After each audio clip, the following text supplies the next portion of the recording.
কুষ্টিয়ায় BNP নেতাকর্মী ও পুলিশের সাথে সংঘর্ষের ঘটনা ঘটেছে।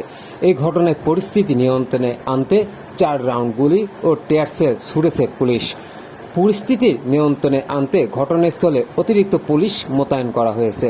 এই সময় আটক করা হয়েছে সাদিকুর রহমান ভোটন নামে এক ইউপি সদস্যকে। তিনি বটতল ইউনিয়নের 6 নম্বর ওয়ার্ডের মেম্বার। আজ শনিবার বিকাল আনুমানিক 4টার সময় সদর উপজেলা বটতল ইউনিয়নের কবুরহাট সর্দারপাড়া এলাকায় বিএনপি নেতা মাজেদের বাড়িতে সামনে এই ঘটনা ঘটে।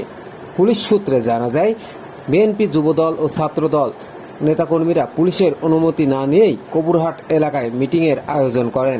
সেখানে বিএনপি নেতাকর্মীরা নিজেদের মধ্যে কোন্দলের কারণে বিশৃঙ্খলা ঘটতে পারে বলে পুলিশ এর কাছে তথ্য ছিল। পরে বিকালের দিকে বিএনপির নেতাকর্মীরা যুবদলের নেতাকর্মীদের সাথে সংঘর্ষ জড়িয়ে পড়ে। খবর পেয়ে পুলিশ ঘটনাস্থলে পৌঁছলে পুলিশের দিকে লক্ষ্য করে বিএনপি ও যুবদল ও ছাত্রদলের নেতাকর্মীরা ইট পাটকেল ছুড়ে হামলা চালায়। পরে পরিস্থিতি নিয়ন্ত্রণে আনতে পুলিশ কয়েক রাউন্ড গুলি ও টিয়ার সেল নিক্ষেপ করে। প্রায় 30 থেকে 40 মিনিট পুলিশ ও বিএনপি নেতাদের সাথে সংঘর্ষ চলতে থাকে।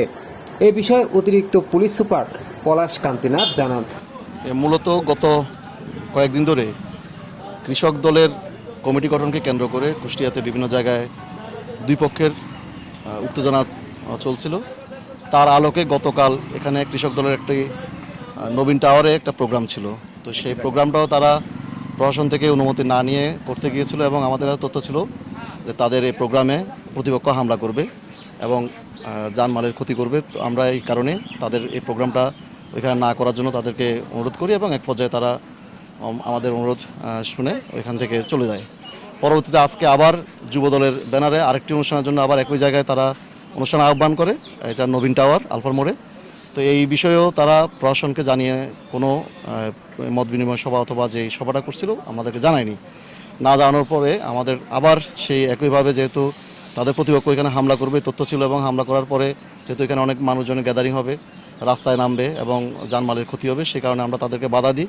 বাধা দেওয়ার এক পর্যায়ে তারা এখানে ওই উপজেলা যুবদলের সভাপতি আমরা যতটুকু জানি মাজেদের বাড়িতে তারা এখানে জড়ো হয়। জড়ো হওয়ার বেশ কিছুক্ষণ পরে আমাদের তারা হঠাৎ করে আমাদের আবার খবর আসে এরকম যে তাদের মধ্যে আবার উত্তেজনা ছড়িয়ে পড়ছে, তাদের দুই গ্রুপ এখানে মারামারি হতে পারে। আমরা দ্রুত শহর থানার ওসি সহ অন্যান্য ডিবির ওসি সহ অন্যান্য সবাই মিলে এখানে আমরা আসার পরে তারা অতর্কিতে আমাদের উপর পুলিশের উপর ইটপাটকেল নিক্ষেপ করা শুরু করে এবং লাঠিসোঁটা নিয়ে হামলা করার চেষ্টা করে। তো আমরা তাদেরকে নিবৃত্ত করার জন্য এবং তারা দুই একটা মোটরসাইকেলও ভাঙচুর করে, তো এদেরকে আমরা নিবৃত্ত করার জন্য আমরা শটগানের ফায়ার করি এবং টিয়ার শেল নিক্ষেপ করে আমরা 6 রাউন্ড শটগানে ফায়ার করি এবং 4 রাউন্ড টিয়ার শেল ফায়ার করে তাদেরকে আমরা নিবৃত্ত করতে সক্ষম হই এবং এলাকার পরিস্থিতি এখন স্বাভাবিক আছে। শহরে এবং আশেপাশে সব জায়গায় পুলিশি টহল জোরদার আছে। একজন গ্রেপ্তার আছে, আমরা গ্রেপ্তার অভিযান চলমান আছে। যারা এটা ভিডিও ফুটেজ আছে, আমরা ভিডিও ফুটেজ দেখে যাদেরকে এই ঘটনার সাথে জড়িত আমরা তাদেরকে অবশ্যই গ্রেপ্তার করে আইনের হাতে সোপর্দ করব।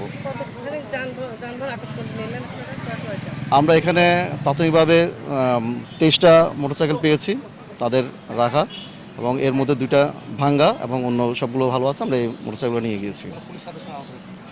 পুলিশ সদস্য আহত বলতে কারণ হচ্ছে আমাদের এখানে তো বিভিন্ন জায়গায় প্রোগ্রামটা তারা কবুরহাট বাজারে, তারপরে নবীন টাওয়ারে এবং এখানে একটা ঈদগাহ মাঠে কয়েক জায়গায় জড়ো হয়েছে। আমরা একটু পরে বুঝতে পারি